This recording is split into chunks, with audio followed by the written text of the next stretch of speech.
Hello అందరికీ.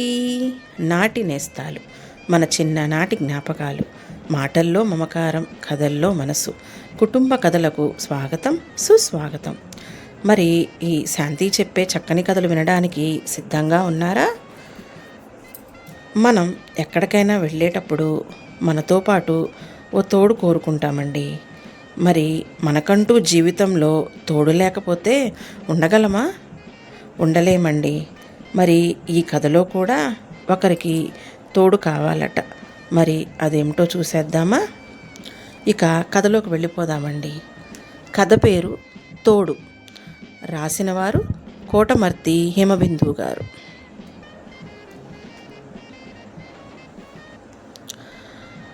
నేను వెళ్ళేసరికి తిరగలిలో బియ్యం పోస్తూ ఏదో కొనిరాగం తీయిస్తూ విసురుతుంది. కాసేపు అలాగే చూస్తూ ఉండిపోయాను. పార్వతి. తలెత్తి చూసిన పార్వతి కళ్ళల్లో సంభ్రమం. అన్నయ్య! ఒక్క ఉదుటిన లేచి చిన్నపిల్లలా పరిగెత్తుకుని వచ్చి నన్ను హత్తుకుపోయింది. ఎలా ఉన్నావు తల్లి? నాకేమైందన్నయ్య? బాగున్నాను. నువ్వెలా ఉన్నావు అది చెప్పు. ఇదిగో ఇలా. రా అన్నయ్య, లోపలికి రా అంటూ నా చేతిలోని బ్యాగ్ అందుకుంది. బయట పంపు దగ్గర కాళ్ళు కడుక్కొని లోపలికి వెళ్ళాను. కూర్చో అన్నయ్య అంటూ సోఫా చూపించి ఫ్యాన్ వేసింది. మంచినీళ్ళ గ్లాసు, కాఫీ కప్పులు ట్రేలో పెట్టుకొని వచ్చింది. చాలా రోజుల తర్వాత అమృతం లాంటి కాఫీ తాగాను. ఎలా ఉన్నావు అన్నయ్య? నా కళ్ళ నిండా నీళ్లు నిండాయి. ఇంకా బాధపడుతున్నావా? రాని మనిషి కోసం ఎంతకాలం ఎదురు చూసి ఏం లాభం? నిజమేలేమ్మా, ఏదో ఊరెళ్ళలేదు కదా, ఇవాళో రేపో వస్తుందని ఆశపడటానికి నన్ను ఒంటరిని చేసిపోయింది. నాకు తెలియకుండానే ఒక్కసారిగా దుఃఖం ముంచుకొని వచ్చింది. కాస్త బిగ్గరగానే ఏడ్చాను. అన్నయ్య! పార్వతి వచ్చి నా భుజం మీద చెయ్యి వేసి నా తల నిమురుతూ ఓదార్చింది. ఈ 6 నెలల్లో ఎంత చిక్కిపోయావు? ఎన్నిసార్లు రమ్మన్నా రావాయే. నువ్వు అన్నయ్యవు, నేను చెల్లెల్ని. నా దగ్గర నీకు మొహమాటమా? కష్టకాలంలో ఒకరికొకరం దగ్గరగా ఉంటే కాస్త ఓదార్పుగా ఉంటుంది కదా. ఎలాగూ వచ్చావు, ఓ 4 రోజులైనా ఉండిపో. అసలు నువ్వు నా దగ్గరే ఉండిపో. పేలవంగా నవ్వాను. కొడుకు, కోడలు, మనవడు, మనవరాలు అందరినీ చూసుకోవాలి. ఒక్క క్షణం తీరుకుండదు. ఈ సమయంలో అది కాస్త ఖాళీగా ఉంటుందని తెలుసు. కాబట్టే ఆ ప్రకారం బస్సెక్కి సరిగ్గా ఆ సమయంలో దిగాను. నేను వచ్చింది కేవలం దాంతో మాట్లాడుకోవటానికి, అంతే. ఏంటో మనసంతా శూన్యం. ఎలాంటి ఆలోచనలు చేయలేని స్తబ్దత. చుట్టూ ఎంతో ప్రపంచం ఉన్నా నాకెవ్వరూ లేరన్న వైరాగ్యం. అన్నయ్య! చెప్పమ్మా. ఏమిటి విశేషాలు? మధ్యాహ్నం కూడా పని పెట్టుకున్నావా? విశ్రాంతి తీసుకోవచ్చు కదా పార్వతి. విశ్వానికి బియ్యపు రవ్వ ఉప్మా అంటే ఇష్టం అన్నయ్య. పొద్దున బియ్యం కడిగి ఆరబోసాను. అవును, భోంచేశావా? 9 గంటలకే టిఫిన్ తిని బస్సు ఎక్కానమ్మా. మధ్యలో బస్ ఫెయిల్ అయింది. ఓ గంట పట్టింది. అది బాగయ్యేసరికి ఇక్కడికి వచ్చేసరికి ఆలస్యం అవుతుందని హోటల్లో తినేశాను. వేళకు టాబ్లెట్స్ వేసుకోవాలి కదా. సరే, 4 పకోడీలు వేస్తాను అంటూ లేవబోతున్న పార్వతి చేయి పట్టి ఆపాను. అలాంటివి ఏమీ వద్దమ్మా, నీతో మాట్లాడాలని వచ్చాను. ముందు కూర్చో. విశ్వం, రజని ఉద్యోగాలు చేస్తున్నారు. ఉదయం 8 గంటలకు వెళితే రాత్రి 8 గంటలకు వస్తారు. కార్తీక్, సింధు ఇంజనీరింగ్ 3వ సంవత్సరం, మొదటి సంవత్సరం చదువుతున్నారు. మహానగరంలో సిటీ బస్సుల ప్రయాణాలు. ఉదయం ఉత్సాహంగా బయలుదేరిన వాళ్ళు రాత్రికి ముఖాలు వేలాడేసుకొని వస్తారు. పార్వతి అందరికీ స్వాంతన కలిగించి అక్కున చేర్చుకునే దేవతల సేవలు చేస్తుంది. అప్పుడు అది బిజీ. అయినా వాళ్ళందరి ఎదురుగా ఏం మాట్లాడుకుంటాం? అందుకే ఈ సమయంలో ఒక్క నిమిషం కూడా వృధా చేయటం నాకు ఇష్టం లేదు. అన్నయ్య! ఎంతసేపు? 5 నిమిషాలు. అసలే నువ్వు ఆకలికి ఉండలేవు. తర్వాత చాలాసేపు మాట్లాడుకుందాం ఆత్మీయంగా అంటూ చేయి విడిపించుకొని వంటగదిలోకి వెళ్ళిపోయింది పార్వతి. నా భార్య వసంత చనిపోయి 6 నెలలవుతుంది. మాది ఎంతో అన్యోన్య దాంపత్యం. ఒకరిని విడిచి ఒకరం ఉన్నది ఏనాడూ లేదు. చిన్న చిన్న వేడుకల నుండి పెళ్ళిళ్ళు, గృహప్రవేశాల వరకు అన్నింటికీ కలిసే వెళ్ళేవాళ్ళం. చాలామంది భార్యాభర్తల్లా ఎన్నడూ ఒక మాట అనుకున్నది లేదు. ఎడమొహం పెడమొహంగా ఉన్నదే లేదు. ముఖ్యంగా చులకనగా మాట్లాడుకోవటం, గొడవలు పెట్టుకోవటం, వాదించుకోవటం మేము ఎరుగం. మేడ్ ఫర్ ఈచ్ అదర్ అన్న మాటకు సరిపోయే చాలా కొద్దిమందిలో మాది ఒక జంట అన్న గొప్ప ఫీలింగ్. నా భార్య ఎప్పుడు ఏవో ఒక కబుర్లు చెప్తూనే ఉంటుంది. మంచి మాటకారి, ముఖంలో నవ్వు చెరగదు. అదే మా ఇంటికి లక్ష్మీ కళ అనిపించేది. టీవీ సీరియల్స్ గురించి, పాలిటిక్స్ గురించి రోజు చాలాసేపు మాట్లాడుకునేవాళ్ళం. ఆ రాత్రి కూడా అలాగే మాట్లాడుకున్నాం. తెల్లవారుతూనే విగతజీవిలా కనిపించింది నా వసంత. ఇలా ఎందుకు జరిగింది? అంతుపట్టలేని ప్రశ్న. నాకైనా బీపీ, మోకాళ్ళ నొప్పులు ఉన్నాయి, కానీ తనకి ఏ చిన్న అనారోగ్యమూ లేదు. అలాంటి ఆరోగ్యవంతురాల్ని అప్పుడే దేవుడు తీసుకుపోవడం ఏంటి?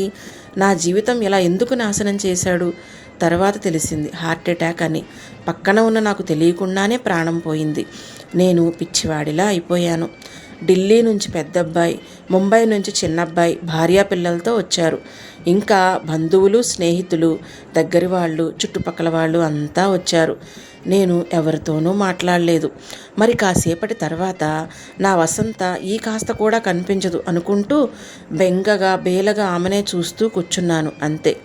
అదృష్టం సుమంగళిగా పోయింది. ఎవరికి వస్తుంది ఇంత మంచి చావు? సోమవారం చావు. సోలెడు వరహాలు పోసినా రాదు. ఎంత మంచిదిది! ఎవరెవరో ఏదేదో మాట్లాడుకుంటున్నారు. ఎంత అదృష్టవంతురాలు! స్వర్గానికే పోతుంది. విరక్తిగా నవ్వుకున్నాను నేను. చనిపోయిన నా వసంతకు స్వర్గప్రాప్తి, బతికి ఉన్న నాకు నరకప్రాప్తి. అవును మరి, ఈ కష్టం నుంచి నా జీవితం నరకం. ఈ క్షణం నుంచి నా జీవితం నరకం. పార్వతికి నా గురించి భయం పట్టుకుంది, నేనేమైపోతానో అని. కార్యక్రమాలన్నీ ముగిశాయి. పార్వతి భయపడినట్లు నేనేమీ కాలేదు. మనసు చితికిపోయి ఉన్న, చితిలో కాలి బూడిదైన నా భార్య నాకు శాశ్వతంగా దూరమైన, నేను జీవించటం కోసం భోజనం చేస్తూనే ఉన్నా, నిద్రపోతూనే ఉన్నా. పిల్లలు రమ్మన్నారు, పార్వతి రమ్మంది, రానన్నాను. అంతా వెళ్ళిపోయారు. వసంత జ్ఞాపకాలతో కుంగిపోయాను. పిల్లల నుంచి, పార్వతి నుంచి ఫోన్లు వస్తూనే ఉన్నాయి. మధ్యలో పార్వతి 3 సార్లు, పిల్లలు 3 సార్లు వచ్చి వెళ్ళారు. నన్ను పదే పదే రమ్మన్నారు. నేను వెళ్ళలేదు. వెళ్ళాలని కూడా లేదు. గుమ్మం దాటి బయటకు వెళ్తే ఎవరో ఒకరు పలకరిస్తున్నారు, కానీ ఎంతసేపు అలా బయటే ఉండగలను? ఇంటికి రావాల్సిందే కదా. ఇల్లంతా వసంత లేని శూన్యం. ఆ శూన్యంలో నేను ఇమడలేని అసహాయత, అలవాటు లేని పనులు, తోడులేని వేదన, వందల జ్ఞాపకాలు, వేల అనుభూతులు. నాకు ఈ దుస్థితి ఏంటా అని నేను పొందుతున్న వైరాగ్యం మీద కోపం, కసి. నెలలు గడుస్తున్న ఇదే పరిస్థితి. కాలం నా మనసుకైనా గాయాన్ని కొంచెమైనా మాన్పలేదు. ఉన్నట్టుండి ఓ రోజు నాకు కావాల్సిందేంటో నాకు అర్థమైంది. అందుకే పార్వతి దగ్గరికి ప్రయాణం పెట్టుకున్నాను. అన్నయ్య, ఇదిగో. ఉలిక్కిపడి ప్లేట్ అందుకున్నాను. ఇద్దరం పకోడీలు తిని మరొకసారి కాఫీ తాగాం. రోజంతా ఎలా గడుపుతున్నావన్నయ్యా? ఏముందమ్మా, మీ వదిన ఉన్నప్పుడు దేవుడికి అగరబత్తి వెలిగించి దండం పెట్టుకునేవాణ్ణి. ఇప్పుడు మీ వదిన చేసిన పూజను నేను చేస్తున్నాను. అదో గంట. తర్వాత పేపర్ చూడటం, బజారుకు వెళ్ళడం, టీవీ చూడటం, మొబైలు, ల్యాప్టాపు, కాసేపు టైంపాసు. సాయంత్రం గుడికి వెళ్ళటం, మళ్ళీ టీవీ. ఏదో గడుస్తుంది కాలం. మూడువారిన వృక్షంలా, ప్రాణం లేని శిల్పంలా ఇలా బతుకుతున్నాను. పార్వతి, ఒక విషయం అడుగుతాను, చెప్తావా? ఇలా అడిగానని మరోలా అనుకోకు. అయ్యో, అస్సలు అనుకోనన్నయ్యా. అడుగన్నయ్యా. నేను వసంత ఎలా ప్రేమగా గడిపామో నువ్వు బావగారు అలాగే గడిపారు. బావగారు పోయిన తర్వాత నువ్వెంత బాధపడ్డావో, వేదన చెందావో నాకు తెలుసు. బావగారు చనిపోయి ఇప్పటికి 5 సంవత్సరాలు. నీ మనసు ఎలా ఉంది? ఏం ఆలోచించింది? ఒకరికొకరం జీవితాంతం అనుకుంటాం, కానీ నిజానికి చనిపోయే నాటి వరకే తోడు. పెళ్లి పేరుతో ఒక్కటిగా అయినా చనిపోయే విషయంలో ఎవరి దారి వారిదే కదా. జీవితాంతం అని అనుకుంటే పోయిన వాళ్ళ వరకు సరే, మరి ఉన్నవాళ్లకు? వీళ్లకు జీవితం అనంతంగా రోజుకు 48 గంటల్లా అనిపిస్తుంది. నాకు అలాగే అనిపించింది. నా జీవితం ఎలా గడుస్తుంది, నేను ఎలా బతకాలి అనుకున్నాను. తర్వాత ఇదిగో ఇలా అలవాటు పడ్డాను. ఇప్పటికీ మీ వదిలిపోయి 6 నెలలైంది. మరో 4.5 సంవత్సరాల తర్వాత ఇప్పటికీ నీలా నేను ఉండగలనా? నా గొంతు బొంగురపోగా చంపల మీద జారిన కన్నీటిని వేగంగా తుడుచుకున్నాను. అయ్యో అన్నయ్య, ఊరుకో, ఏం చేస్తాం చెప్పు. ఇలాంటి జీవితం ఖచ్చితంగా దుర్భరమే, కానీ తప్పదు. పిల్లల్ని చూసుకుంటూ ఇంకేవేవో వ్యాపకాలు సృష్టించుకుంటూ బతకటం నేర్చుకోవాలి. అందులోనే కొద్దో గొప్ప ఆనందాన్ని వెతుక్కోవాలి. ఆనందమా? అప్పటి ఆనందమైతే ఉండదు, ఇక దొరకదు కూడా. మనకు ఎంతో నచ్చిన ఒక వస్తువు పోయిందంటేనే వెతుక్కుంటాం, లేదంటే మళ్ళీ కొనుక్కుంటాం. కానీ ఈ స్థితి అలాంటిది కాదు. మనం ఏమీ చేయలేని నిస్సహాయులం. అందుకే మనసు మళ్ళించుకోవాలి, అంతే. నేను నీలా పిల్లల దగ్గర ఉండలేను పార్వతి. వసంతతో గడిపిన ఆ ఇల్లు వదిలి నేను ఎక్కడో బతకలేను. ఒంటరిగా ఉన్నానని వృద్ధాశ్రమం వైపు మొగ్గు చూపలేను. నేను చాలా అశాంతిగా రోజుల్ని గడుపుతున్నాను పార్వతి. మగవాళ్ళు శారీరకంగా బలవంతులు, ఆడవాళ్ళు బలహీనులు అంటుంటారు. మానసికంగా ఆడవాళ్ళు బలవంతులు, మగవాళ్ళు బలహీనులా? గుళ్ళలో, ఇళ్లల్లో, బయట నేను చాలామందిని చూశాను. భర్త చనిపోయిన భార్య కంటే భార్య చనిపోయిన భర్తలో మానసిక శూన్యం ఎక్కువగా కనిపించింది నాకు. ఎందుకిలా? తోడు అన్నది ఇద్దరికీ ఒకటే కదా, బంధం అన్నది ఇద్దరికీ బలమైనదే కదా. నిజమే, కానీ మేము ఇలా పనుల్లో పడిపోతామన్నయ్య. పిల్లలు ఎక్కడికైనా తీసుకెళ్తే వెళ్తాం, మీరు అలా కాదు. ఎక్కడో కొన్ని కుటుంబాల్లో తప్పించి భార్య మీద ఆధారపడి బతుకులు వెళ్ళదీసిన భర్తలే ఎక్కువ. ఇంటికి దీపం ఇల్లాలు అన్నమాట చాలా కరెక్ట్ అన్నయ్య. అలసి ఇంటికి వచ్చేసరికి ఇష్టమైన వంటకాలతో భోజనం రెడీ చేస్తుంది ఇల్లాలు. ఇంట్లో దేవతామూర్తిలా తిరుగుతూ అన్నీ సవ్యంగా జరిగేలా చూస్తుంది. ముఖ్యంగా భర్త కోసం ఎంతో తపన పడుతుంది. ఏం కావాలో జాగ్రత్తగా చూస్తుంది. భర్త చూడడని కాదు, కానీ బయటకు అంతగా కనిపించదు. అతను నిజంగా బయటపడేది ఇదిగో ఈ మానసిక శూన్యంలోనే, ఈ ఒంటరితనంలోనే. మామూలుగా ఇల్లంతా మీ మాట మీదే నడుస్తుంది. మీరు ఏదన్నా ఆమోదముద్ర వేయడం వరకే ఆమె వంతు. మీకు అలా అలవాటు. అందుకే పిల్లలకు లోబడి ఉండాలంటే మీరు ఉండలేరు. మీ కొడుకులు, మీ కోడళ్ళే అయినా చనువుగా ఉండలేరు. అంతెందుకు, కోడలి గదిలో ఉందంటే అత్తగారు చనువుగా లోపలికి వెళ్ళగలరు, కానీ మామగారు ఎంత అవసరమైనా గుమ్మం దగ్గరే ఆగిపోతారు, తటపటాయిస్తారు. ఆ తేడా ప్రతి విషయంలోనూ ఉంటుంది. మన పద్ధతులు, సాంప్రదాయాలకు అనుగుణంగా ఉండటం మనకు మార్చుకోలేని అలవాటు. నువ్వు అడిగావు విశ్రాంతి తీసుకోకపోయావా అని. నేను ఈ పని చేయనంత మాత్రాన వాళ్ళేమీ అనరు. ఇది నేను కల్పించుకున్న పని. టైం గడపటానికే అనుకో. అదే నువ్వు టైంని ఇలాంటి పనులకు కేటాయించుకోలేవు. టీవీ ఎంతసేపు చూస్తావు? దాంతో ఆలోచనలోకి జారిపోతావు. అందుకే అన్నయ్య, ముఖ్యంగా ఏదో ఒక వ్యాపకం కావాలి. జాబ్ చేయమంటావా? నాలో ఓపిక లేదు. అయినా ఫంక్షన్ వస్తుంది, నా ఒక్కడికే ఎక్కువది. ఇంకేదైనా? అదే నేనేం చెయ్యను, ఎలా గడపను? మళ్ళీ నా కళ్ళ నిండా నీళ్లు. పార్వతి ఏం మాట్లాడలేకపోయింది.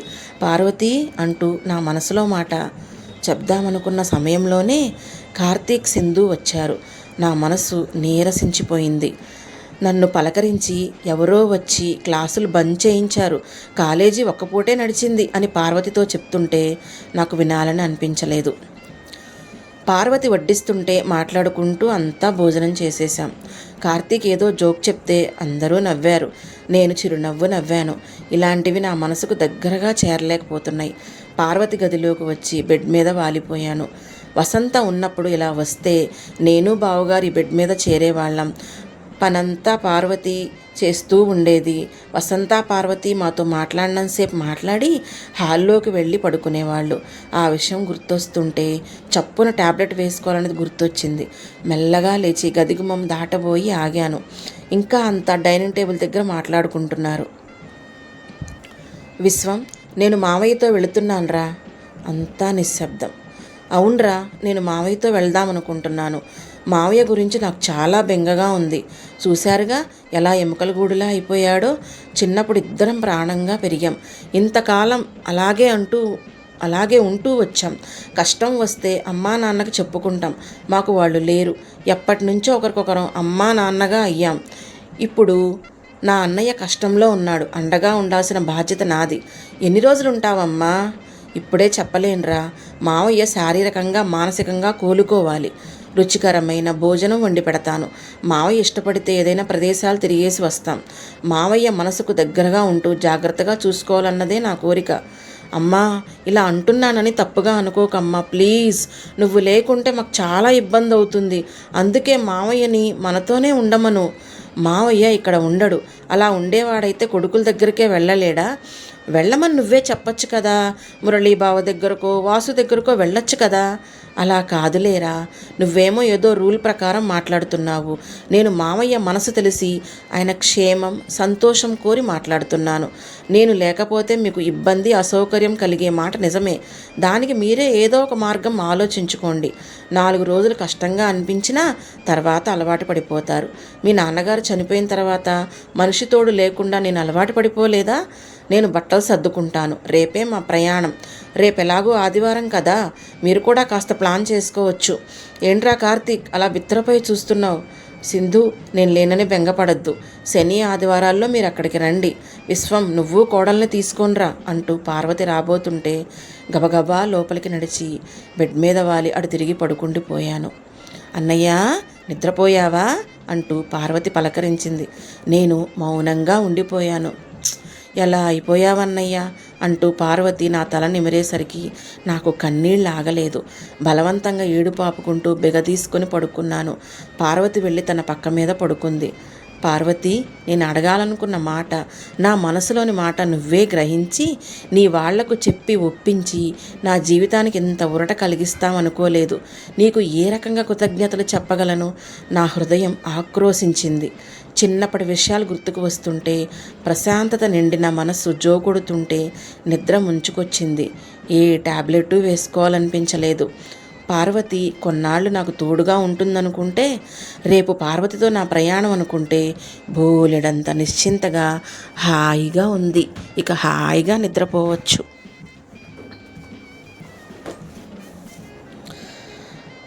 కథ మీకు నచ్చిందా అండి? చూసారా? అన్నయ్య మనసులో బాధను చెల్లెలు ఎలా తెలుసుకుందో అదేనండి రక్త సంబంధం అంటే. కథ సమాప్తం. మీ శాంతి.